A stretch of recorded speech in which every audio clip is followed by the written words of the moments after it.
Olá, olá, meus queridos amigos e minhas queridas amigas. Muito bom dia, boa tarde, boa noite e até boa madrugada para quem se aventura na madrugada. Sejam todos muito bem-vindos aqui a este curso do Renato Saraiva. Nós vamos estudar com vocês aqui, meus queridos amigos, Direito Ambiental. Professor, Direito Ambiental é muito complexo.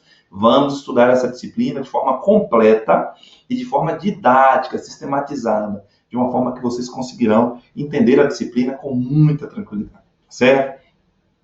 Já me apresentando aqui para vocês, eu me chamo Rafael Rocha, sou o professor Rafael Rocha.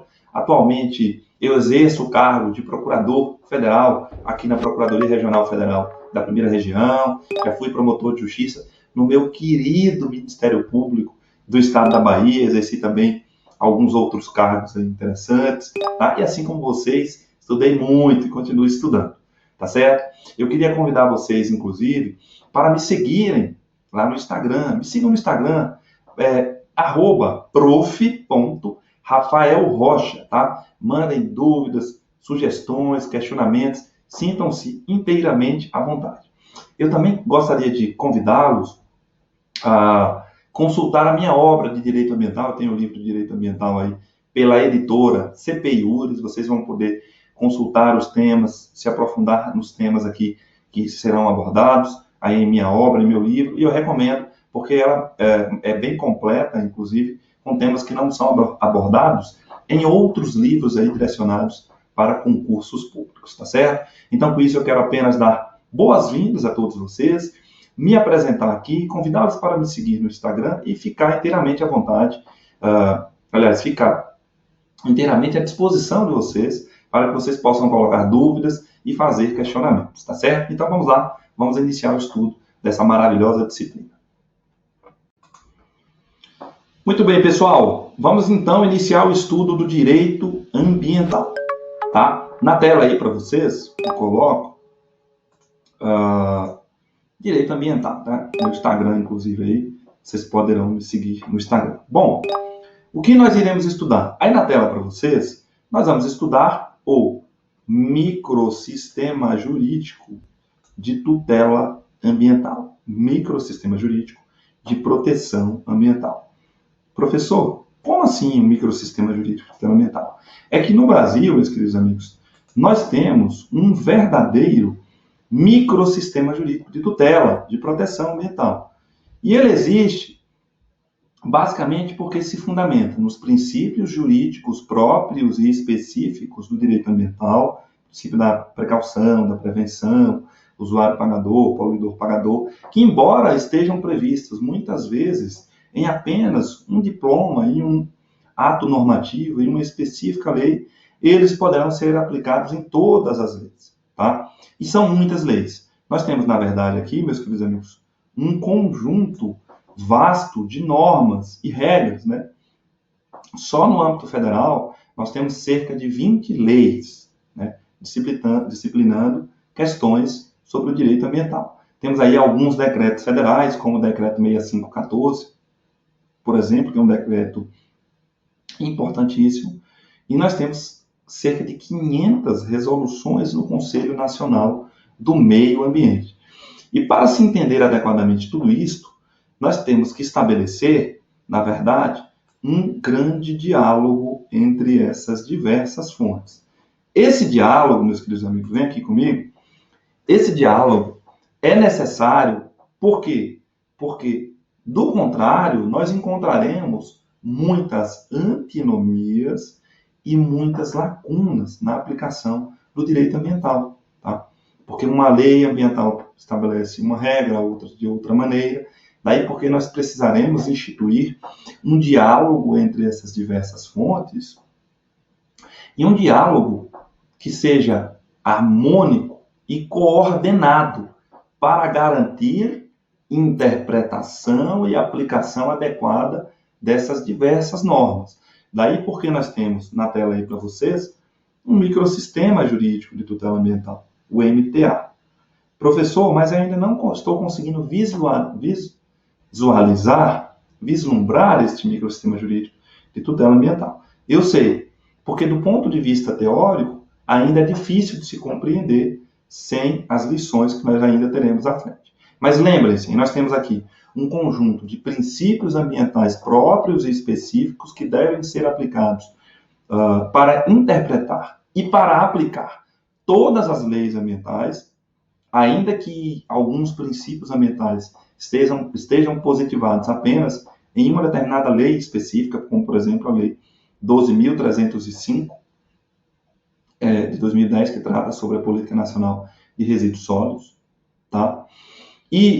Mas, sobretudo, um conjunto vastíssimo de leis. Nós temos ainda leis estaduais, decretos estaduais, resoluções estaduais, leis municipais e decretos municipais, sim, nós temos. E para se interpretar e aplicar adequadamente todas essas leis e atos normativos, nós vamos precisar sempre deste diálogo entre as diversas fontes.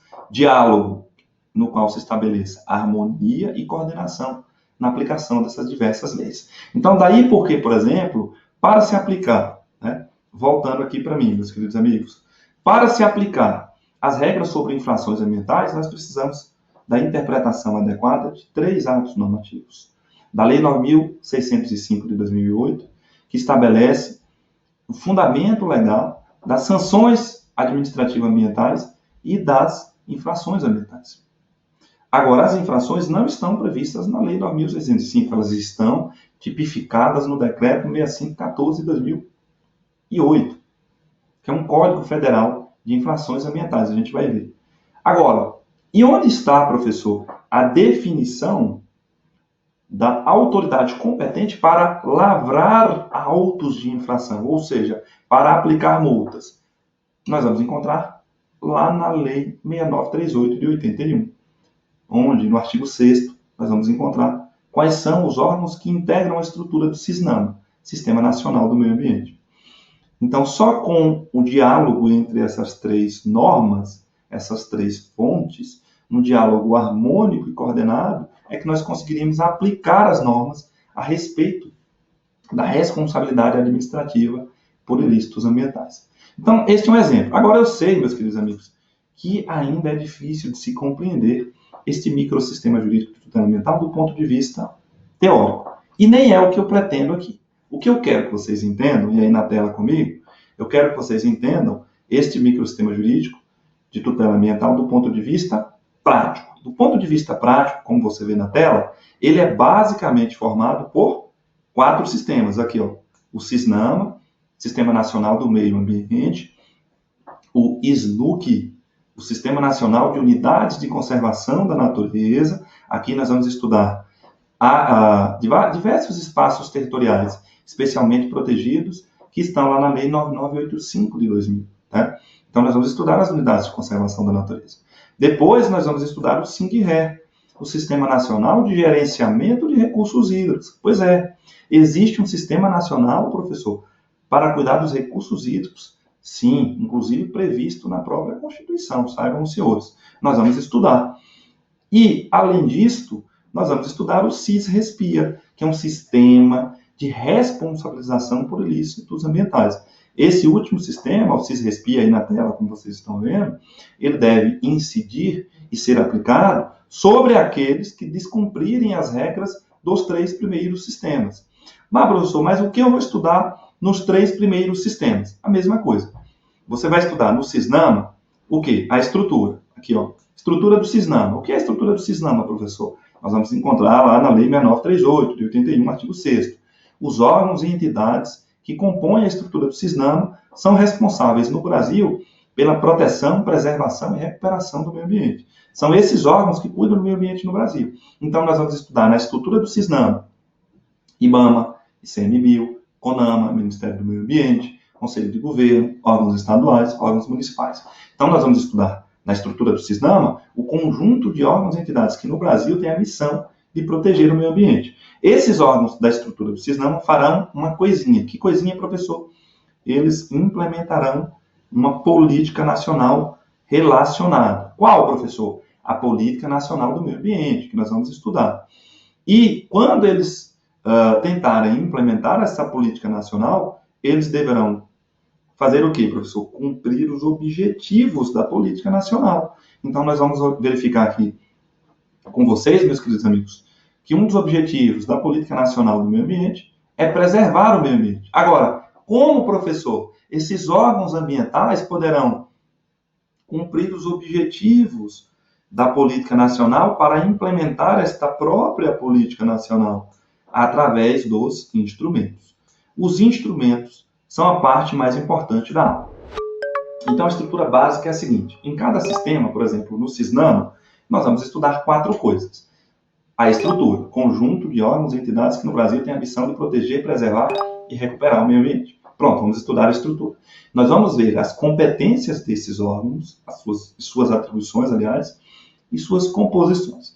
Esses órgãos farão o quê, professor? Esses órgãos aqui, eles deverão implementar a política nacional do meio ambiente. Para isto, eles farão o quê? Cumprirão os objetivos desta política nacional. E como eles farão, professor, para cumprir os objetivos dessa política nacional? Aí, meus queridos amigos, eles se utilizarão dos instrumentos.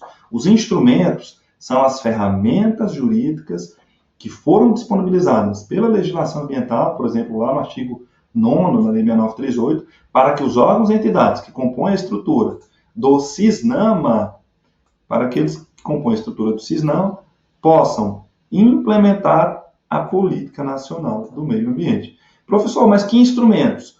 Aí nós vamos ver, meus queridos amigos, os instrumentos que constituem a parte mais importante da aula. Então, nós vamos ver o licenciamento ambiental, as avaliações de impacto ambiental, o zoneamento ambiental, servidão ambiental, cota de reserva ambiental, CINIMA, etc, etc.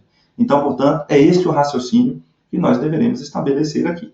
Mas isso, meus queridos amigos, é apenas o primeiro sistema. E no segundo sistema, professor, o que nós vamos estudar? Mesma coisa. A estrutura, um conjunto de órgãos e entidades que no Brasil tem a missão de gerir, de administrar as unidades de conservação da natureza, como, por exemplo, os parques nacionais.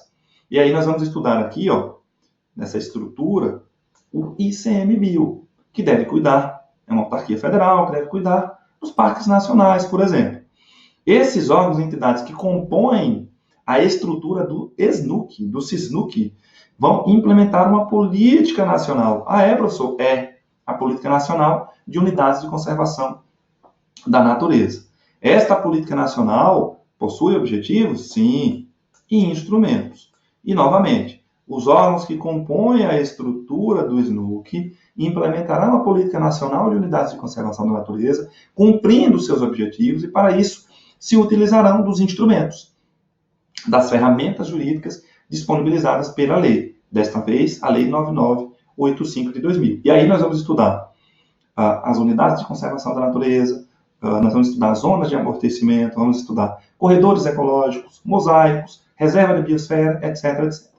É aqui também nesse segundo sistema, Sistema Nacional de Unidades de Conservação da Natureza, que nós vamos estudar outros espaços territoriais que são especialmente protegidos, que não estão na Lei 9985 de 2000, não. Eles estão no Código Florestal, 12.651. E aí nós vamos estudar o que se entende por área de preservação permanente, por reserva legal, por áreas de uso restrito, né? Nós vamos estudar tudo isso. Depois que estudarmos tudo isso no segundo sistema, no SNUC, aí nós vamos estudar aqui o SINGRE, Sistema de Gerenciamento de Recursos Hídricos, que é um sistema que cuida das águas no Brasil, meus queridos amigos. E aí nós vamos estudar a sua estrutura, conjunto de órgãos e entidades que no Brasil tem a missão de gerir, de cuidar das águas. E temos essa estrutura no Brasil, professor? Temos, inclusive, como eu disse, prevista na Constituição. Então, aqui nós vamos estudar o Conselho Nacional de Recursos Hídricos, nós vamos estudar a Agência Nacional de Águas e Saneamento Básico agora, nós vamos estudar o que é um Comitê de Bacia Hidrográfica, vamos estudar a composição e as atribuições de cada um desses órgãos que compõem a estrutura do SINGRE. Mas adivinhe o que nós faremos no terceiro sistema? A mesma coisa. Nós vamos estudar uma política nacional que deve ser implementada pelos órgãos e entidades que compõem a estrutura do SINGRE. Então, vocês vão verificar comigo que a Agência Nacional de Águas, que o Conselho Nacional de Recursos Hídricos, que os comitês de bacias hidrográficas devem implementar uma política nacional. Qual, professor? Política Nacional de Recursos Hídricos, lá da Lei 9433 de 97. Esse é o mesmo raciocínio que vocês deverão estabelecer. E, novamente, nós temos objetivos, né? Garantir a disponibilidade da água para as presentes e futuras gerações. Para cumprir esses objetivos, os órgãos e entidades que compõem a estrutura do SING-RE, eles se valerão de quê? Novamente, se valerão de instrumentos, né? Que instrumentos, professor? A outorga, a cobrança pelos usos, os planos de recursos hídricos, etc, etc. Esses instrumentos são o quê? Ferramentas jurídicas que foram disponibilizadas pela lei para que os órgãos e entidades que compõem a estrutura do SING-RE possam cumprir sua missão no Brasil, implementando a Política Nacional de Recursos Hídricos e cumprindo seus objetivos. E aí nós vamos aproveitar para estudar políticas nacionais relacionadas, como a Política Nacional de Barragens, a Política de Saneamento Básico e a Política Nacional de Resíduos Sólidos, que na verdade ela é uma parte da política de saneamento, a parte que cuida do lixo. Pronto, assim nós conseguiremos estudar os pontos mais importantes aí, sem dúvida nenhuma, estarão no seu edital. Me esqueci de mencionar que no primeiro sistema, no CISNAMA, nós também estudaremos a Política Nacional de Mudança do Clima. Por fim, depois de compreender os 3 primeiros sistemas e as regras importantes sobre o meio ambiente no Brasil, aí nós vamos ver o último, que é o sistema de responsabilização que vai recair sobre aqueles que descumprirem a legislação ambiental. Ah, tem esse sistema? Sim, nós temos um sistema de responsabilização por ilícitos ambientais. E o que nós iremos estudar nesse sistema, professor? Tríplice responsabilização. A responsabilização civil, administrativa e criminal daqueles que violarem as leis e normas ambientais. Aí nós vamos ver a tutela processual ambiental. Está aqui, ó, tutela processual ambiental, à luz da jurisprudência do STJ. Então nós vamos ver aqui o quê? Vamos ver a responsabilidade civil por danos ao meio ambiente, objetiva, solidária, imprescritível, com inversão do uso da prova, com desconsideração da personalidade jurídica, etc, etc, etc. Com todos os julgados do STJ, que basicamente moldaram a responsabilidade civil por ilícitos ambientais. Mas nós vamos ver também a responsabilidade administrativa, todas as regras gerais sobre a responsabilidade administrativa e criminal, regras específicas que estão na Lei 9.605. E assim, estudando esses 4 sistemas que compõem o microsistema jurídico de tutela ambiental, vocês estarão aptos a acertar as questões da prova, já que nós conseguiremos ver todas essas leis que aparecem aí na tela para vocês. São várias leis. Eu vou fazer um intervalo e volto já já com mais esclarecimentos. Até já! Muito bem, pessoal. Vamos dar continuidade aqui à nossa aula de Direito Ambiental, tá? Na tela comigo, meus queridos amigos, colocando aqui para vocês, no último bloco, eu expliquei que nós estamos estudando o microsistema jurídico de tutela, de proteção ambiental, formado basicamente por 4 sistemas. CISNAMA, Sistema Nacional do Meio Ambiente, SNUC, Sistema Nacional de Unidades de Conservação da Natureza, SING-RE, Sistema Nacional de Gerenciamento de Recursos Hídricos, e o SIS-RESPIA, que é o Sistema de Responsabilização por Ilícitos Ambientais. Eu expliquei para as senhoras e para os senhores que nós vamos estudar nos 3 primeiros sistemas a mesmíssima coisa. O que, professor? A estrutura do respectivo sistema, ou seja, o conjunto de órgãos e entidades responsáveis pelaquele sistema, como, por exemplo, o caso do CISNAMA. Nós estudamos o conjunto de órgãos e entidades que compõem a estrutura do CISNAMA. Este é o primeiro ponto. Segundo ponto, a política nacional ou as políticas nacionais relacionadas. No caso do CISNAMA, Política Nacional do Meio Ambiente, que nós vamos estudar, com seus objetivos que devem ser perseguidos pelos órgãos e entidades que compõem a estrutura do CISNAMA e com seus instrumentos, que devem ser utilizados pelos órgãos e entidades que compõem a estrutura do CISNAMA para cumprir estes objetivos e implementar esta respectiva política nacional do meio ambiente. Além disso, nós vamos estudar no primeiro sistema a Política Nacional de Mudança sobre o Clima, tá?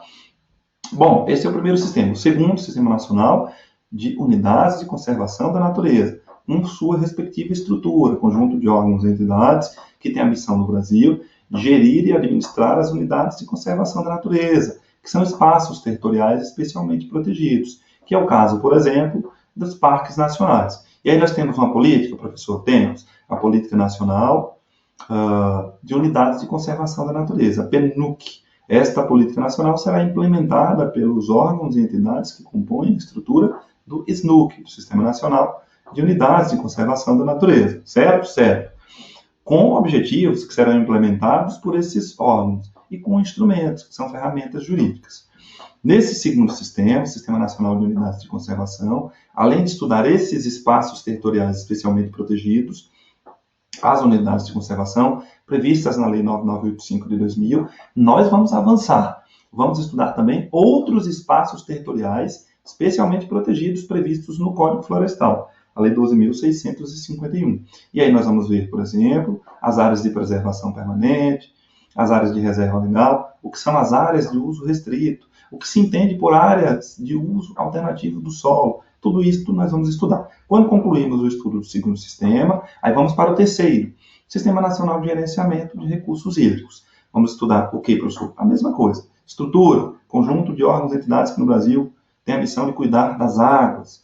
Implementar esta Política Nacional de Recursos Hídricos, a PNRH, que será implementada por estes órgãos, pela Agência Nacional de Águas, pelo Conselho Nacional de Recursos Hídricos, com objetivos que serão perseguidos e cumpridos também por esses órgãos que compõem a estrutura do SINGRE, Sistema Nacional de Gerenciamento de Recursos Hídricos. E, por fim, estes órgãos se utilizarão dos instrumentos dessa política nacional. Instrumentos como outorga, como cobrança pelos recursos hídricos, como os planos de recursos hídricos.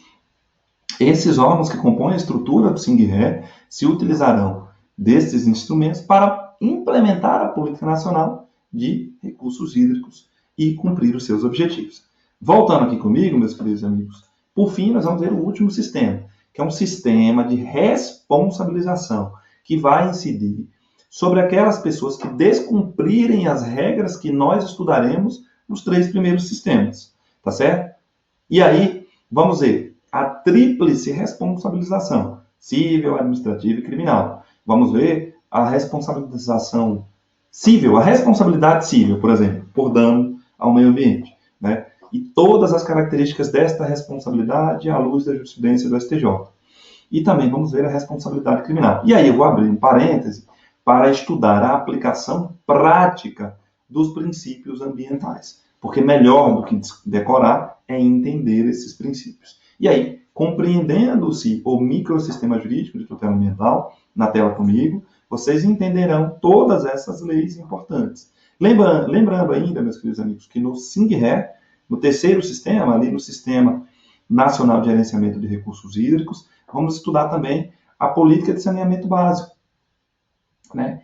Inclusive com as modificações promovidas pelo novo marco do saneamento básico de 2020. E aí vamos aproveitar para estudar a Política Nacional de Resíduos Sólidos, tá certo? Por quê? Porque os resíduos sólidos, eles compõem o saneamento básico, então devem ser estudados depois ali da política de saneamento básico, tá certo? Essa é a ideia geral. O que nós vamos estudar agora, professor? Na tela comigo, meus queridos amigos, nós vamos começar a estudar o primeiro sistema, o Sistema Nacional do Meio Ambiente. Voltando aqui comigo. Então nós vamos estudar agora o CISNAMA? Vamos. Vamos entender de onde surgiu o CISNAMA. Professor, de onde surgiu o Sistema Nacional do Meio Ambiente? Bom, meus queridos amigos, o Sistema Nacional do Meio Ambiente, ele surgiu por inspiração da Conferência de Estocolmo. Professor, o que é a Conferência de Estocolmo? A Conferência de Estocolmo, meus queridos amigos, podemos dizer que se constitui na primeira reunião internacional importante para se discutir as preocupações com o meio ambiente. Ali na cidade de Estocolmo, na Suécia, em 1972, se reuniram representantes de cerca de 110 países para se discutir as questões ambientais no mundo. Então, esta Conferência de Estocolmo é um marco, cai de sua prova. E aí, naquela conferência, meus queridos amigos, na tela comigo, vocês vão ver aí, naquela conferência foi aprovada uma declaração importante. Declaração sobre o meio ambiente. A declaração sobre o meio ambiente, aprovada na Conferência de Estocolmo, que foi promovida pela ONU, lá em 1972, lá na Suécia, ela aprovou esse documento, que é um documento semelhante à Declaração dos Direitos do Homem, mas aqui voltada para o meio ambiente. E esta declaração, ela se constitui numa importante, venham aqui comigo, meus queridos amigos, esta declaração sobre o meio ambiente, ela se constitui numa importante carta de princípios, sem força vinculante. Ela não obrigou nenhum país, mas aprovou cerca de 26 princípios que são diretrizes para a inspiração dos vários estados, ou seja, dos vários países. Inspiração para quê, professor? Inspiração para que esses países pudessem implementar em suas legislações internas as regras mais protetivas sobre o meio ambiente. Então, são 26 princípios que vocês encontram nessa declaração. Além dessa declaração, meus queridos amigos, na tela comigo, ainda no mesmo ano, de 1972, mas no final do ano, lá para dezembro, a ONU também criou, e aí foi por inspiração da Conferência de Estocolmo. A conferência acabou no mês de junho, foi aprovada a Declaração sobre o Meio Ambiente, que é uma carta de princípios, que não tem força vinculante, mas que serve para inspirar todos os países, e serviu, nós vamos ver, para inspirar todos os países a instituírem leis protetivas ao meio ambiente em suas respectivas nações, e também inspirou a própria ONU a criar o Programa das Nações Unidas para o Meio Ambiente. Aí na tela você vê comigo aqui, ó. Programa das Nações Unidas para o Meio Ambiente. Professor, o que é esse programa? É um programa mesmo? É uma carta programática? Não. O Programa das Nações Unidas para o Meio Ambiente é conhecido como PNUMA. Se cair na sua prova, PNUMA é o programa, aí na tela você vê comigo, das Nações Unidas para o Meio Ambiente. Ele é uma agência da ONU, é um órgão da ONU, tá? Ah, professor, então o Programa das Nações Unidas para o Meio Ambiente é um órgão da ONU? Sim, é um órgão da ONU. Voltado para quê, professor? É um órgão que a ONU instituiu depois da Conferência de Estocolmo, no mesmo ano, em dezembro de 1972, criou o PNUMA, uma agência, um órgão da ONU, para cuidar das questões ambientais em todo o mundo. Então, este órgão da ONU, ele passou a se encarregar de estudos, de pesquisas e de acompanhamento das políticas públicas internacionais sobre o meio ambiente. Então, vejam que a declaração sobre o meio ambiente, lá, da Conferência de Estocolmo, que aconteceu em 72 na Suécia, era uma carta de princípios, sem força jurídica, mas já serviu de inspiração para a própria ONU, que criou o PNUMA. Portanto, se cair lá na sua prova PNUMA, qual é a relação? PNUMA tem relação com a Conferência de Estocolmo. Não foi aprovado na Conferência de Estocolmo. Ele foi criado pela ONU, por inspiração do que foi discutido e aprovado na Declaração sobre o Meio Ambiente, na Conferência de Estocolmo, na Suécia. Então, esse é um segundo ponto importante. Terceiro ponto importante, professor, na tela comigo. É importante ressaltar aqui, meus queridos amigos, que esse PNUMA, esse Programa das Nações Unidas para o Meio Ambiente, esse órgão da ONU, sugeriu, anos depois, ali em 1983, sugeriu a criação de uma comissão. Essa comissão é importante. Sugeriu a criação de uma comissão mundial para se discutir questões ambientais. Esta comissão, meus queridos amigos, foi chefiada e presidida pela, então, primeira-ministra da Noruega, a senhora Brundtland, tá? E esta comissão aprovou em 1987 um relatório famoso chamado Relatório Brundtland.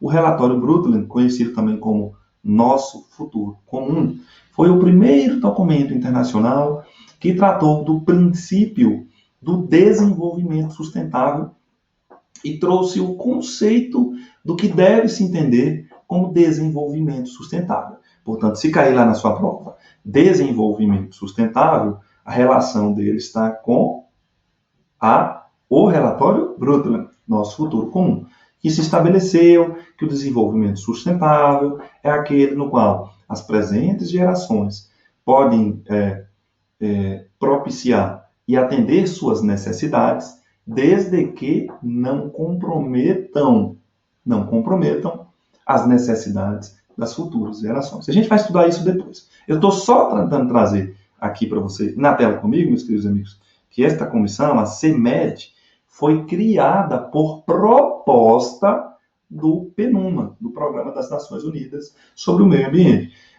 Então, o PNUMA propôs e a ONU aprovou a criação dessa comissão. A comissão foi aprovada, foi chefiada e presidida por Gro Brundtland, a então primeira-ministra a primeira-ministra, da Noruega, que aprovou este relatório em 87, onde nós podemos dizer que se encontra o marco internacional do conceito de desenvolvimento sustentável. Tá? Então, vejam como é importante a Conferência de Estocolmo. Ela aprovou a Declaração sobre o Meio Ambiente, que é uma carta com 26 princípios, para inspirar todos os países do mundo. Ela inspirou a ONU, que criou um programa permanente, Programa das Nações Unidas, para o Meio Ambiente. É uma agência, é um órgão da ONU, que agora cuida, até os dias de hoje, das questões sobre o meio ambiente no mundo inteiro. Além disso, esse programa da ONU sugeriu a criação de uma comissão internacional para discutir e estudar as questões ambientais e sobreveio o relatório Brundtland em 1987, que é considerado um marco internacional sobre desenvolvimento sustentável. Tá, professor, mas qual é a relação disto? Qual é a relação disto com o CISNAMA? Voltando aqui para mim. É que esta carta de princípios aprovada lá na Conferência de Estocolmo inspirou o Brasil, que em 1973, um ano depois, finalmente criou a Secretaria do Meio Ambiente. Foi instituído um órgão, tá, vinculado a um antigo ministério, aqui na tela comigo, Ministério do Interior do Brasil, um antigo ministério. Então, foi instituída uma Secretaria de Meio Ambiente, uma Secretaria Especial de Meio Ambiente, para cuidar do meio ambiente no Brasil. Tá? E, ali depois, 8 anos depois, foi aprovada a Lei 6938. Esta Lei 6938, de 1981, que será objeto do nosso estudo aqui, o projeto de lei dela se inspirou na Conferência de Estocolmo. Nós vamos ver várias coisas nela que foram retiradas dos debates na Conferência de Estocolmo. E aí, finalmente, com esta lei, nós criamos o CISNAMA, o Sistema Nacional do Meio Ambiente. Tá certo? É isto que nós vamos ver a partir do próximo bloco. Até já, pessoal! Vamos lá, pessoal. Vamos avançando aqui no estudo do direito ambiental. Na tela comigo, pessoal. Olha lá. Nós estamos estudando a criação do CISNAMA, o Sistema Nacional do Meio Ambiente. Vimos que o CISNAMA foi criado por inspiração na Conferência de Estocolmo, que aconteceu lá na Suécia, em 1972. Essa conferência é importante também? Ela é considerada um marco internacional, né, do início das discussões sobre a preservação do meio ambiente no planeta. Foram mais de 110 representantes de países nesta conferência. Tá? Meus queridos amigos, nessa conferência nós aprovamos um documento, uma declaração sobre o meio ambiente. É uma carta de princípios, não vinculante, mas serviu como inspiração para os vários países. Inspirou a própria ONU, que criou o PNUMA, o Programa das Nações Unidas para o Meio Ambiente. É um órgão, é uma agência da ONU. O PNUMA, inclusive, propôs a criação da CEMED, uma comissão aí sobre o meio ambiente, que posteriormente aprovou um documento importante chamado Relatório Brundtland, Nosso Futuro Comum. Qual a importância desse relatório, professor? Dentre outras coisas, ele é considerado um marco internacional do conceito de desenvolvimento sustentável. Além disso, a Conferência de Estocolmo, através da Declaração sobre o Meio Ambiente aprovada, inspirou o Brasil a finalmente criar um órgão ambiental para cuidar aqui das questões ambientais no Brasil. E aí foi criada a Secretaria Especial de Meio Ambiente, vinculada a um antigo Ministério do Interior, para fazer a fiscalização e promover o cuidado com o meio ambiente no Brasil. 8 anos depois, finalmente, também por inspiração da Carta de Princípios da Declaração sobre o Meio Ambiente, que foi aprovada na Conferência de Estocolmo, o Brasil aprovou a Lei 6938. Qual a importância da Lei 6938, professor? É a Lei 6938 de 1981 que aprovou a criação do CISNAMA. O que é o CISNAMA, professor? O CISNAMA ele é composto por um conjunto de órgãos e entidades que tem a missão no Brasil de preservar, recuperar e fiscalizar o meio ambiente. Tá? Entre esses órgãos, aquela Secretaria Especial do Meio Ambiente foi incorporada a esse sistema. Mas a Lei 6938 aprovou outras coisas importantes que a gente vai estudar já já. Então, na tela comigo, meus queridos amigos, nós vamos estudar agora o primeiro sistema integrante do microsistema jurídico de tutela de proteção ambiental. Qual é o primeiro sistema, professor? O CISNAMA. E o que nós vamos estudar no CISNAMA, professor? Aquilo que nós dissemos agora há pouco. 4 coisas. Nós vamos estudar a estrutura do CISNAMA, conjunto de órgãos e entidades que tem a missão de preservar e recuperar o meio ambiente no Brasil, uma política nacional que está relacionada com o CISNAMA, os objetivos dessa política nacional e seus instrumentos. Vamos começar a estudar a estrutura do CISNAMA. Na tela comigo, pessoal. Professor, qual é a estrutura do CISNAMA? O CISNAMA, como eu disse, meus queridos amigos, ele é composto por um conjunto de órgãos e entidades que no Brasil tem a missão de fiscalizar o meio ambiente, cuidar do meio ambiente, preservar o meio ambiente, recuperar o meio ambiente. Esses órgãos e entidades, meus queridos amigos, pertencem e integram vários entes da federação, mas todos eles se integram neste sistema nacional. É um sistema nacional, tá? E aí é uma questão de prova. Por quê? Porque cada órgão tem uma classificação. E as provas de concurso costumam misturar esta classificação. Então, aqui comigo, meus queridos amigos, vocês vão verificar, por exemplo, que nós temos nesse sistema um órgão superior, que é o Conselho de Governo. E nós já vamos estudar aqui o Conselho de Governo, a composição do Conselho de Governo, e vamos estudar também as atribuições do Conselho de Governo. Muito bom. Então, primeiro vocês precisam se ligar que o Conselho de Governo é o órgão superior. Além disso, nós temos um órgão consultivo e deliberativo, que é o CONAMA, Conselho Nacional do Meio Ambiente, portanto, é o órgão consultivo e deliberativo, é o órgão mais importante. Vamos ver a composição do CONAMA, professor, Vamos ver as competências do CONAMA, porque é ele, o CONAMA, que aprova resoluções que são de observância obrigatória por todos os órgãos e entidades do Sistema Nacional do Meio Ambiente. Então, o CONAMA é o órgão consultivo e deliberativo. O CONAMA é o quê? O Conselho Nacional do Meio Ambiente.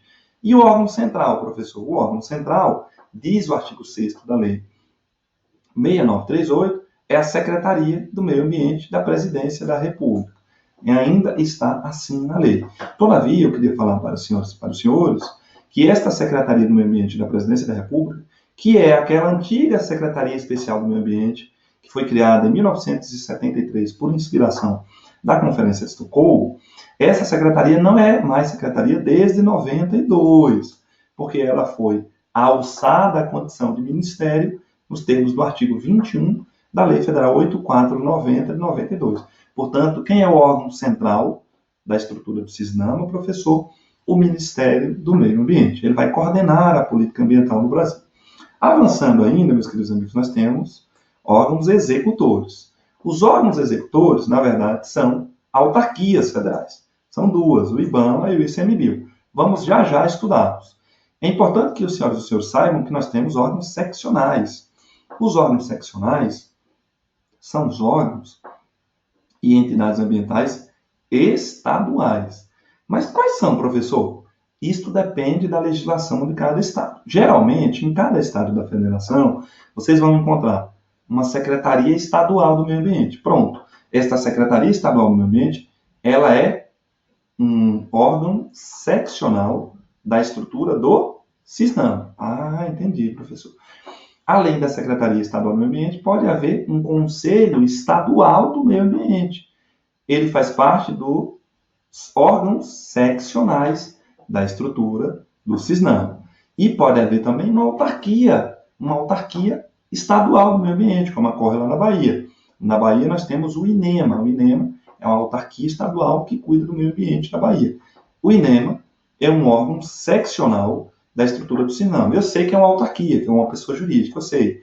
Mas para fins de classificação da estrutura do CISNAMA, o INEMA é um órgão seccional da estrutura do CISNAMA. E nós temos ainda órgãos locais, que são os órgãos e entidades ambientais municipais. Os municípios geralmente possuem, pelo menos, uma Secretaria Municipal do Meio Ambiente. Pois bem, esta Secretaria Municipal do Meio Ambiente, ela integra o Sistema Nacional do Ambiente, integra como órgão local. Cuidado com esta classificação, porque ela cai em prova. O examinador costuma misturar os conceitos e as classificações. Vamos ver comigo aqui, meus queridos amigos, a composição de cada um desses órgãos e sua classificação, certo? Na tela comigo, meus queridos amigos, vocês verificam quem é o órgão superior. Professor, quem é o órgão superior do Sistema Nacional do Meio Ambiente? O órgão superior é o Conselho de Governo. E por que o Conselho de Governo é o órgão superior? Porque ele fica lá na Presidência da República. Por isso, ele é o órgão superior. Na prática, não tem muita funcionalidade, não exerce nenhuma função na prática. Essa é a verdade. Mas ele cai em prova. Então, quem é o órgão superior da estrutura do CISNAMA, professor? Conselho de Governo. Na tela comigo, vocês vão verificar que ele é integrado por representantes de vários órgãos federais. Ele é presidido pelo próprio presidente da República ou pelo vice-presidente da República, por designação do presidente. Tá certo? E para que ele serve, professor? Apenas para assessorar o presidente da República na tomada de decisões sobre a política do meio ambiente. Então, este é o Conselho de Governo. Vocês veem comigo na tela. É o órgão superior, mas também nem é o órgão importante. Qual é o órgão importante, professor? Na tela comigo. O órgão mais importante da estrutura do CISNAMA é esse que está na tela. É o órgão consultivo e deliberativo. Professor, quem é o órgão consultivo e deliberativo da estrutura do CISNAMA? É o CONAMA. O CONAMA é o Conselho Nacional do Meio Ambiente. Então, o Conselho Nacional do Meio Ambiente é um órgão colegiado que fica vinculado à estrutura administrativa do Ministério do Meio Ambiente, que é presidido pelo próprio ministro do Meio Ambiente, o CONAMA, tá? E possui a seguinte composição, tá? É uma composição que restou alterada aí em 2019, através de um decreto do então presidente da República. A composição do CONAMA é instituída por decreto do presidente da República. Então, nós temos 10 representantes de órgãos federais, 5 de órgãos estaduais, 5 de entidades, estaduais. Um representante para cada região do país. Nós temos 5 regiões no país, cada região indica um representante que fará parte do CONAMA, do Conselho Nacional do Meio Ambiente. Nós temos 2 representantes de municípios, de capitais. Tá? Temos um representante do MPF sem direito a voto. O Ministério Público Federal, portanto, tem representante no CONAMA? Tem, sem direito a voto. Temos ainda representantes das entidades ambientalistas. Essas entidades ambientalistas, que muitas pessoas chamam de ONGs, né, são, na verdade, associações, etc., que estejam inscritas no Cadastro Nacional de Entidades Ambientalistas há pelo menos um ano. Essas entidades ambientalistas têm direito a 4 representantes. E, além disso, e aqui foi a mudança mais profunda, as confederações nacionais da indústria, do comércio, de serviço, de transportes, têm direito a 2 representantes. Então, aqui nós temos cerca de 23 membros do Conselho Nacional do Meio Ambiente. E esta composição é importantíssima. Por quê? Porque todas as normas que serão aprovadas pelo CONAMA são de observância obrigatória por todos os órgãos e entidades que compõem a estrutura do CISNAMA. Então, se, por exemplo, o CONAMA aprova lá uma resolução que disciplina o procedimento do licenciamento ambiental. O CONAMA aprovou aqui em Brasília? Aprovou. Os municípios do interior são obrigados a observar esta resolução do CONAMA nos processos de licenciamento ambiental de sua competência. Os estados da federação, através dos seus órgãos ambientais seccionais, são obrigados a observar a resolução do CONAMA nos processos de licenciamento de sua competência. De modo que, se esses órgãos ambientais estaduais ou municipais do CISNAMA violarem a resolução do CONAMA, do Conselho Nacional, que fica aqui no governo federal, no Ministério do Meio Ambiente, as licenças ambientais daí decorrentes são nulas. Então, cuidado com isso. Nós temos um sistema nacional. Se é um sistema nacional, o órgão consultivo e deliberativo aprova normas que são de observância obrigatória por todos os órgãos que integram a estrutura do CISNAMA, ainda que sejam órgãos subnacionais, órgãos estaduais, órgãos municipais. Então, vocês viram comigo a composição do CONAMA. O CONAMA é o órgão mais importante. E quais são as competências, professor? Quais são as competências do CONAMA que o tornam o órgão mais importante da estrutura do CISNAMA?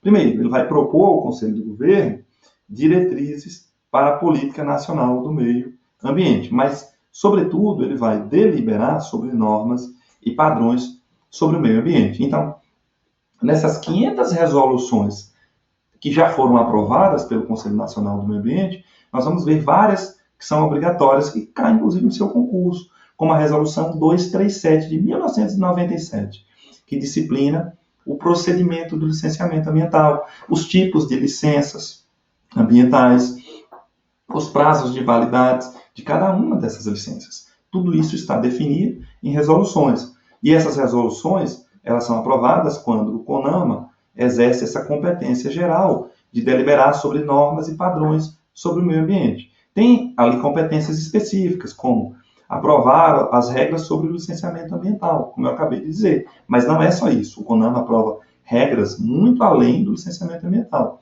Tá certo? O CONAMA tem o poder de determinar a perda ou a restrição e a suspensão de benefícios fiscais e de acesso a linhas de financiamento de bancos oficiais mediante proposta do IBAMA. Então, se uma grande empresa possui, por exemplo, benefícios fiscais, meus queridos amigos, concedidos pelo poder público, de forma geral ou condicionada, não interessa. O CONAMA tem o poder de determinar a perda desses benefícios. Tá? Agora nós vamos ver isto e mais algumas outras informações no próximo bloco, tá certo? Até já, pessoal! Muito bem, pessoal, vamos avançar aqui neste próximo bloco, ainda falando sobre o CONAMA. Vamos só recapitular. Nós estamos estudando o microsistema jurídico de tutela ambiental, formado por 4 sistemas. Nós estamos estudando o primeiro sistema, Sistema Nacional do Meio Ambiente. Muito bom. Professor, já vimos a evolução histórica desse sistema e começamos a estudar os órgãos e entidades que compõem a estrutura desse sistema. Já vimos o Conselho de Governo, né, que é o órgão superior da estrutura do CISNAMA, e agora estamos estudando o CONAMA, Conselho Nacional do Meio Ambiente, vinculado à estrutura administrativa do Ministério do Meio Ambiente, presidido pelo próprio Ministro do Meio Ambiente, tá? Que é o órgão mais importante da estrutura do CISNAMA. Por quê? Porque ele aprova resoluções, e as resoluções são de observância obrigatória por todos os órgãos ambientais do CISNAMA, do Sistema Nacional do Meio Ambiente. Órgãos ambientais municipais, estaduais, distritais e federais também. Na tela comigo, meus queridos amigos, vocês conseguem ver, por exemplo, as competências do CONAMA. Vocês vão ver essas competências do CONAMA lá no artigo 8º da Lei 6938, tá? Eu estou falando que o CONAMA poderá propor ao Conselho de Governo diretrizes para a política nacional do meio ambiente. Tá? Não é uma atribuição, uma competência muito pragmática. Qual é a atribuição? Qual é a competência pragmática, professor? Deliberar sobre normas e padrões sobre o meio ambiente. Vocês vão ver aqui comigo que o CONAMA já aprovou resoluções que disciplinam, por exemplo, algumas áreas de preservação permanente que nós vamos estudar, que disciplinam as avaliações de impacto ambiental, o EIA-RIMA, que nós vamos estudar, são resoluções importantíssimas, por isso é que geralmente caem em sua prova. E o CONAMA pode deliberar sobre normas e padrões sobre o meio ambiente, especialmente sobre o licenciamento ambiental, né? Como, por exemplo, a Resolução 237, que define as regras gerais sobre os processos de licenciamento ambiental. Essas normas gerais são de observância obrigatória por todos os órgãos e entidades da estrutura do CISNAMA. Não interessam se são órgãos federais, estaduais ou municipais, todos devem observar. Então, nessa resolução 237, nós vamos encontrar, inclusive, os tipos de licença ambiental, licença prévia, de instalação, de operação, o prazo de validade de cada uma delas, etc, etc. E aí, uma outra atribuição, uma outra competência muito importante do CONAMA, né, esta é importantíssima, é aquela que diz respeito à perda e à restrição de benefícios fiscais e de linhas de financiamento. Não interessa se os benefícios fiscais foram concedidos em caráter geral ou condicional. O IBAMA poderá determinar que uma grande empresa, por exemplo, perca esses benefícios fiscais. Que interessante isso, né? Ou suspenda os benefícios fiscais. Ou ainda suspenda ou perca o acesso a linhas de financiamento em instituições oficiais de crédito, tá? Por proposta do IBAMA. Geralmente, isto é aplicado a título de sanção, tá? Decorrente de alguma infração administrativa ambiental. Por fim, olha como é importante a função do CONAMA. O CONAMA pode, aqui na tela comigo, ele pode estabelecer normas e padrões nacionais e ele pode estabelecer privativamente. Só o CONAMA pode estabelecer normas e padrões nacionais sobre poluição de veículos automotores, aeronaves e embarcações. Ah, mas como assim, professor? É assim, ó, meus queridos amigos, se o CONAMA aprovar, e já aprovou, inclusive, né, um programa de emissão de gases aí dos veículos, né, o PROCONV. Então, por exemplo, o CONAMA aprova uma resolução estabelecendo que, a partir de agora, os veículos produzidos no Brasil só podem emitir X níveis de CO2 do escapamento, né, do gás carbônico que os veículos emitem. Se o CONAMA aprovar esta resolução, um ato infralegal, todas as montadoras no Brasil serão obrigadas a se adaptarem para produzir veículos que emitam apenas aquele nível de CO2 que vai ser admitido nos termos da nova resolução do CONAMA. Veja que a resolução do CONAMA tem força para obrigar empresas neste nível. Daí porque o CONAMA, Conselho Nacional do Meio Ambiente, é importantíssimo e seguramente estará em sua prova. Então, portanto, o CONAMA é o órgão consultivo e deliberativo do Sistema Nacional do Meio Ambiente. Além deles, nós temos o órgão central, que é o Ministério do Meio Ambiente. Na tela comigo, vocês podem ver aqui, ó, Ministério do Meio Ambiente. O Ministério do Meio Ambiente tem uma composição? Tem. Vários órgãos integram lá o Ministério do Meio Ambiente, né? Secretarias, departamentos, consultoria jurídica. E não nos interessa. Nos interessa apenas saber que o Ministério faz a função de coordenação, de supervisão e de controle da política nacional. Então, o Ministério ele age mais como coordenador. O Ministério do Meio Ambiente, na prática, ele não tem funções pragmáticas de ir lá e fazer, implementar a política pública ambiental. Não, ele coordena. Quem implementa a política pública ambiental no Brasil, professor? O IBAMA. Os órgãos ambientais estaduais, municipais. O Ministério do Meio Ambiente coordena, nós vamos ver. Então, o Ministério é o órgão central, não dá para se esquecer. Na tela comigo, meus queridos amigos, nós vamos estudar os órgãos executores. Bom, os órgãos executores, na verdade, nem são órgãos, mas são classificados na lei como órgãos, tá? São dois, o IBAMA e o ICMBio. O IBAMA, que é uma autarquia federal, né, vinculada ao Ministério do Meio Ambiente, é o Instituto Brasileiro de Meio Ambiente e dos Recursos Naturais que sejam renováveis, tá? Então, IBAMA, Instituto Brasileiro do Meio Ambiente e dos Recursos Naturais que sejam renováveis. Muito bom, professor. É uma autarquia federal vinculada ao Ministério do Meio Ambiente. E por que é tão importante, professor? Porque ela tem um caráter nacional. Nós encontramos o IBAMA em todos os estados da federação, através de suas superintendências e de suas gerências executivas. Tá? Então, por exemplo, o IBAMA tem duas atribuições que são importantíssimas, são essenciais. Primeira delas, ele exerce o poder de polícia ambiental federal. Por isso, nós temos vários agentes ambientais federais, servidores públicos altamente qualificados do IBAMA, tá? Inclusive com porte de arma, que possuem com base na lei da fauna, depois a gente estuda isso. Esses agentes ambientais federais, eles têm o poder de polícia ambiental federal, então eles podem promover a fiscalização ambiental no Brasil inteiro, inclusive aplicando, lavrando autos de infração, lavrando embargos para impedir certas atividades e, inclusive, aplicando multas ambientais. Então, esta é uma atribuição muito importante do IBAMA. Tá? Além do mais, o IBAMA tem a competência de promover o licenciamento ambiental federal. Quando a atividade ou o empreendimento tiver que ser licenciado ambientalmente pela União, caberá ao IBAMA fazê-lo, já que o IBAMA exerce essa competência que é da União. Então, aí é o primeiro órgão executor da estrutura do SISNAMA, Sistema Nacional do Meio Ambiente. Mas nós temos um outro órgão, que é o ICMBio. O ICMBio, meus queridos amigos, é também uma autarquia federal vinculada ao Ministério do Meio Ambiente, tá? E é uma autarquia federal que foi instituída em 2007, é relativamente nova, não tem uma estrutura adequada, lamentavelmente, e a função dela é mais de cuidar, de gerir os parques nacionais, as unidades de conservação da natureza federais, que nós ainda iremos estudar.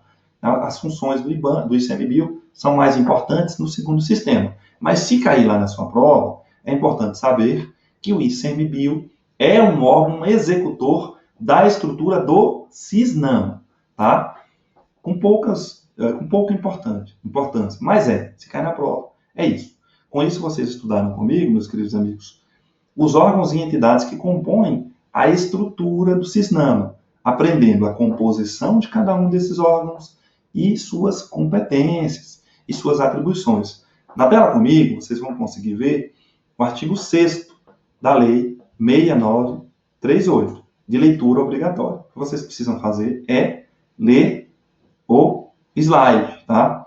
Esse slide aqui, ele facilita o seu estudo, porque toda vez que eu apresentar aqui para vocês um determinado assunto, em seguida eu vou colacionar no slide os respectivos artigos de lei. Vocês também poderão encontrar essa sistemática em meu livro de Direito Ambiental, tá certo? Então nós temos ali, os órgãos e entidades da União, dos estados, do Distrito Federal, dos territórios, nós nem temos territórios, dos municípios, bem como as fundações que forem instituídas pelo poder público, responsáveis pela proteção e melhoria da qualidade ambiental, constituirão o Sistema Nacional do Meio Ambiente, o SISNAMA, assim estruturado, com a estrutura que eu acabei de apresentar para as senhoras e para os senhores. Com isto, meus queridos amigos, nós acabamos de estudar o primeiro elemento do primeiro sistema.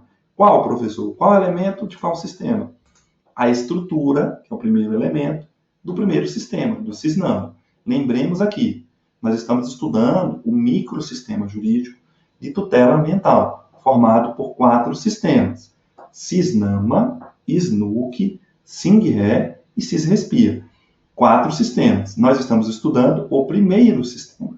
Nele, nós estudamos 4 elementos: a estrutura do SISNAMA, política nacional relacionada ao SISNAMA, objetivos desta política nacional que devem ser implementados pelos órgãos do SISNAMA e instrumentos desta política nacional, que são ferramentas jurídicas que serão utilizadas pelos órgãos e entidades da estrutura do SISNAMA para implementar a respectiva política nacional do meio ambiente e cumprir os seus objetivos. Então, nós já estudamos a estrutura do SISNAMA. Vamos agora estudar o segundo elemento, que é a política nacional relacionada. Qual, professor?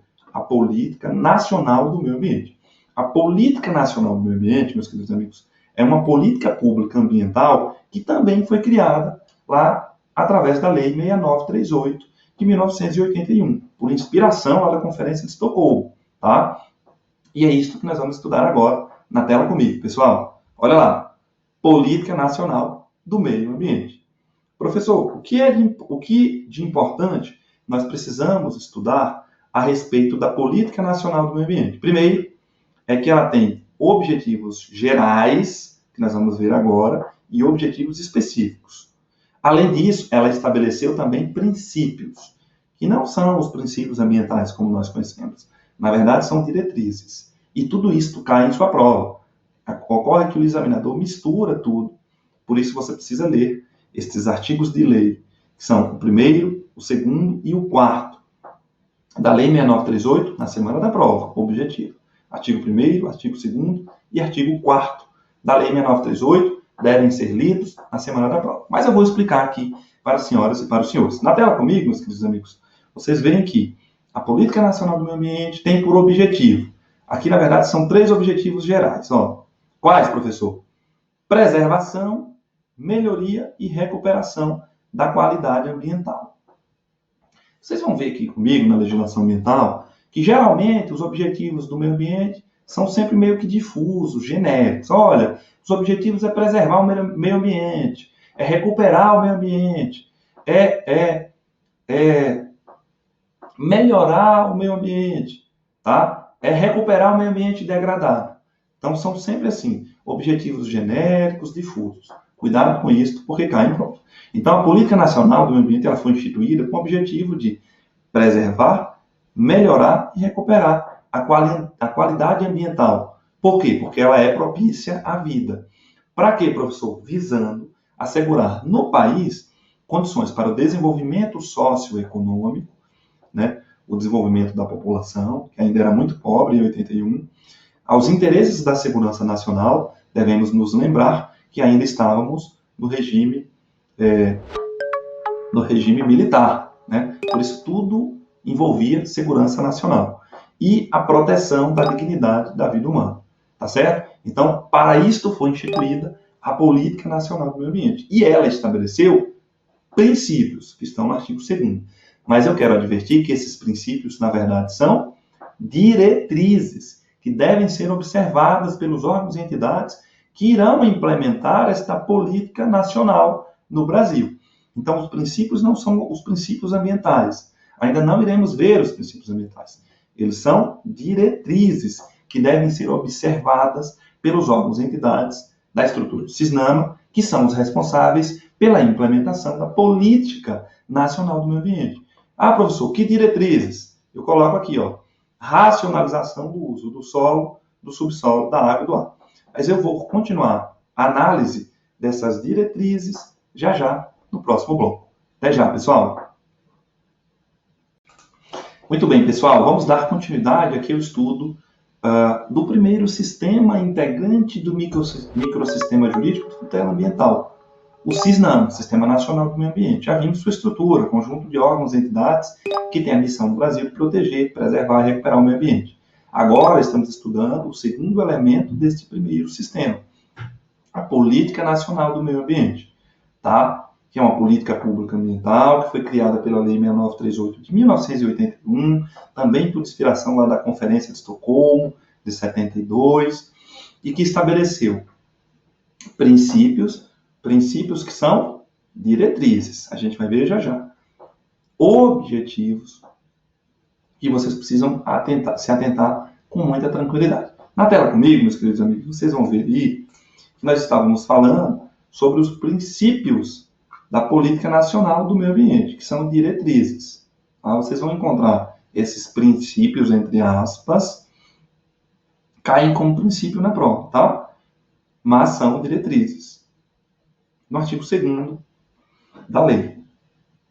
Por exemplo, olha, são diretrizes que hoje até parecem óbvias para a gente, né? Primeiro, a Política Nacional do Meio Ambiente ela vai ser implementada para garantir que haja racionalização no uso do solo, subsolo, água e ar, que são bens ambientais. Então, a partir de agora, os bens ambientais podem ser utilizados? Claro, mas com racionalidade.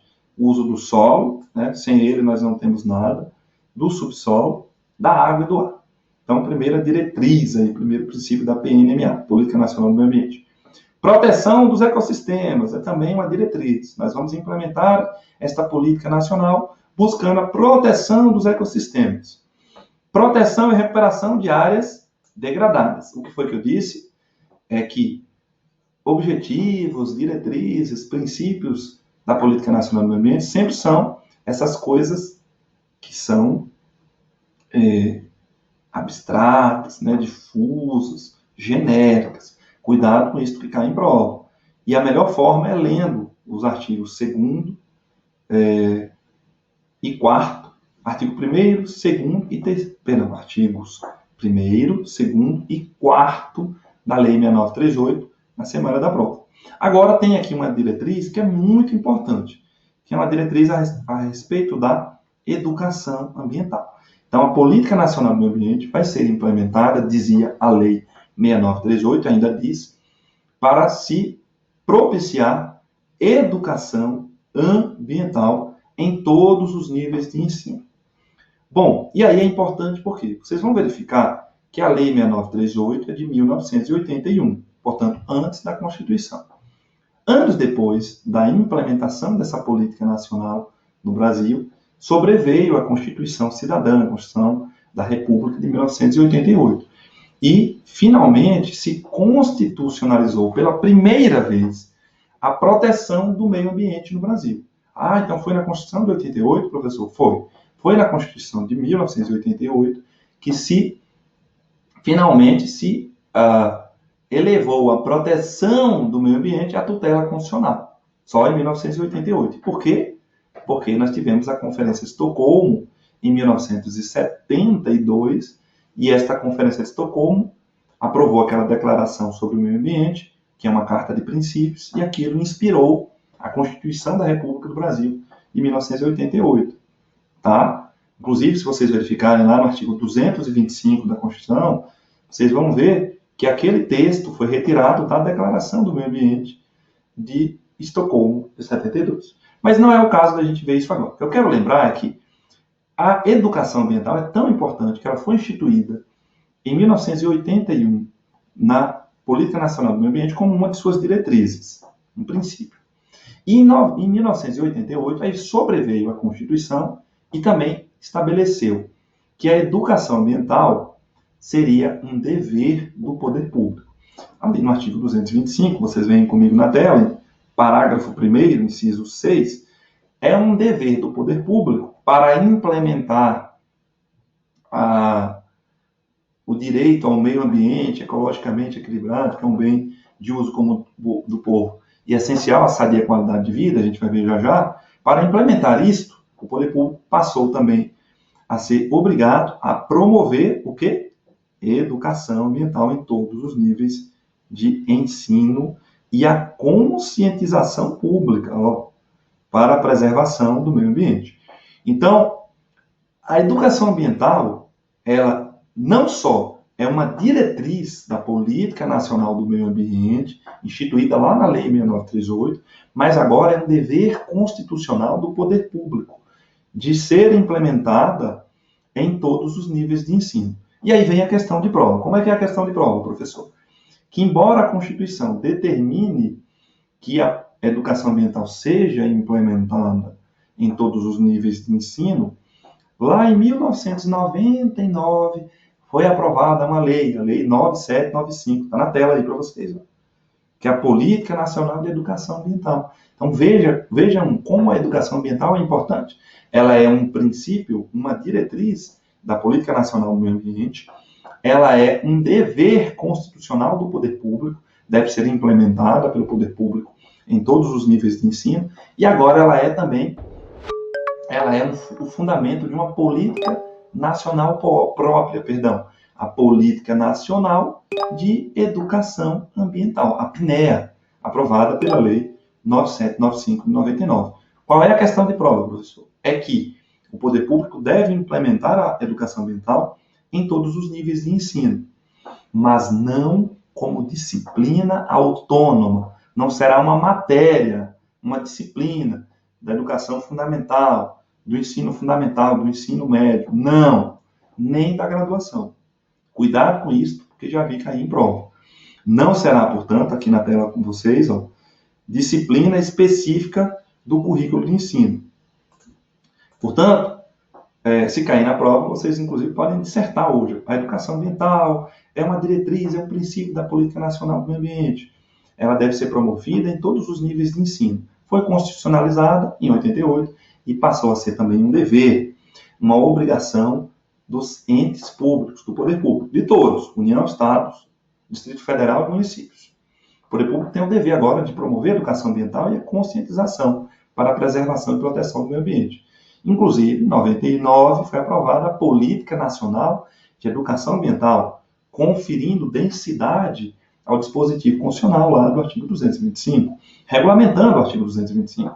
A Política Nacional diz, olha, vai ser promovida em todos os níveis de ensino, mas não como disciplina autônoma, nós não vamos ter uma matéria, educação ambiental, no ensino básico, no ensino fundamental, no ensino médio. Não. Será implementada de forma transversal, tá certo? E na graduação? Também não. Mas fica facultada a instituição de uma disciplina autônoma nos cursos de pós-graduação. E desse jeitinho já caiu em prova. Cuidado com isso, porque pode cair de novo. Portanto, nós acabamos de ver a Política Nacional do Meio Ambiente e os seus princípios, suas diretrizes. Mas a Política Nacional do Meio Ambiente, meus queridos amigos, ainda instituiu definições legais importantíssimas que, embora estejam estabelecidas só na Lei 6938, vocês utilizarão essas definições legais para todo o microsistema jurídico de tutela ambiental. Quando forem aplicar a Lei 9.605, a Lei Complementar 140 de 2011, o Código Florestal, não interessa. Vocês se utilizarão destas definições ambientais que estão aí na tela para vocês, que estão no artigo 3º da Lei 6938. Tá, professor, mas por que é tão importante? Primeiro, porque se instituiu finalmente no Brasil o conceito de poluidor. E o conceito de poluidor, meus queridos amigos, é amplíssimo. Portanto, considera-se poluidor pessoas físicas ou jurídicas de direito público, meus queridos amigos. Professor, uma pessoa de direito público, por exemplo, uma autarquia ou um município, podem ser considerados como poluidores? Sim, senhor, nós vamos ver já já. Então, pessoas físicas ou jurídicas, de direito público ou privado, que sejam responsáveis, meus queridos amigos, que sejam responsáveis direta ou indiretamente por atividades poluidoras. Ah, professor, mas qual é a relevância desse conceito? Venha comigo aqui que eu vou explicar para vocês. Olha só. O conceito de poluidor ambiental no microsistema jurídico de tutela ambiental do Brasil é amplíssimo. Todos podem ser responsabilizados por ilícitos ambientais. Por quê? O poluidor é pessoa física ou jurídica, de direito público ou privado, que sejam responsáveis direta ou indiretamente por danos ambientais. Vou dar exemplo de quando eu era promotor de justiça, lá na Bahia. Peguei um caso no qual o cenário era o seguinte. O município, através do seu órgão ambiental, através de seus servidores, promoveu um conluio com empresários do agronegócio da região e começou a emitir licenças ambientais inválidas. Então, o município emitiu várias licenças ambientais inválidas, permitindo que empresários do agronegócio pudessem desmatar grandes áreas de vegetação nativa, que é a vegetação natural, tá? Desmatando 100, 200, 300, 500 hectares, que correspondem a 500 campos de futebol, tá? Com base em licenças ambientais inválidas. Mas, professor, licenças ambientais inválidas por quê? Não vem o caso agora, eu vou estudar isso com vocês depois. Mas só para que saibam, o município não tinha competência para emitir as licenças. A competência era do Estado, mas o município emitiu. Se ele era incompetente, o ato administrativo é nulo, né? Porque foi emitido por autoridade competente. Aí a regra é comezinha do direito administrativo. Volta ao caso. Então, o município, através de um conluio, envolvendo inclusive prefeitos, secretários, servidores, emitiu as licenças. E aí o empresário, de posse das licenças, desmatou a área. Quando o empresário desmatou aquela área, sem promover nenhuma avaliação do impacto ambiental, sem verificar se naquela área existiam espécimes raras da fauna ou da flora, se existiam nascentes e olhos d'água de rios, etc. Não, simplesmente desmatou a corte raso, com trator, passando, desmatando, limpando, porque o desejo era de plantar ali uma cultura de manga, de uva. Muito bom. Quem é o poluidor direto desta degradação ambiental? Sem dúvida nenhuma, os empresários, porque foram eles que promoveram o desmatamento. Então, eles são os poluidores diretos. E aí irão responder crime ambiental, então a responsabilidade criminal, vão responder por infrações administrativo-ambientais, responsabilidade administrativa, e serão obrigados a recompor e indenizar o dano ambiental, que a gente vai estudar depois. Só que nesta história nós temos um poluidor indireto, o município. E os servidores não dá, só dá de forma regressiva, né? Porque já sabemos que o ente aí é o município. Então, ajuizei uma ação civil pública por ato de improbidade, uma ação civil pública, porque eu trabalho com improbidade aqui, então toda hora eu me lembro de improbidade. Uma ação civil pública por dano ambiental contra, no polo passivo, empresários e município, para obrigá-los, né, a recuperar o dano ambiental e a indenizar os danos reflexos. Então, vocês verificam aí que eu fiz isso com base no conceito legal de poluidor que está no artigo 3º da Lei 6938. Daí porque este conceito é importantíssimo e seguramente cairá na sua prova. Então, o primeiro conceito é o de poluidor. Segundo conceito, na tela comigo, meus queridos amigos, é o conceito de poluição. Poluição é o quê? Degradação da qualidade ambiental que afeta desfavoravelmente a biota. Então, a poluição, segundo a Lei 6938, decorre de qualquer conduta que possa afetar desfavoravelmente a biota. Então, se você sai de casa com o seu carro, dirigindo o seu carro, uma atividade absolutamente lícita e correta, só pelo fato de estar dirigindo e emitindo o CO2, o dióxido de carbono, você estará afetando desfavoravelmente a biota. Logo, você estará promovendo poluição à luz do conceito legal do artigo 3º da Lei 6938. A questão é que existe uma poluição que é tolerável, é aceitável. Por quê? Porque nós precisamos poluir para viver, não dá para viver sem poluir. Lamentavelmente, agora temos níveis que são aceitáveis, toleráveis. E o que se entende por poluição intolerável. A poluição intolerável é aquela que ocorre acima dos níveis permitidos pela legislação ambiental. Esta, sim, é que dá causa a infrações, a ilícitos ambientais. Mas saibam, as senhoras e os senhores, que o conceito de poluição também é amplíssimo. Está aí no artigo 3º da Lei 6938. Tá? Meus queridos amigos, eu vou parar aqui e na próxima aula, no próximo bloco, nós vamos seguir a partir do conceito de meio ambiente, que é um conceito ainda mais importante. Eu vou fazer essa pausa porque o bloco de 15 minutos está encerrando aqui e eu preciso fazer a pausa, tá bom? Fiquem com Deus e até a próxima, viu? Um grande abraço.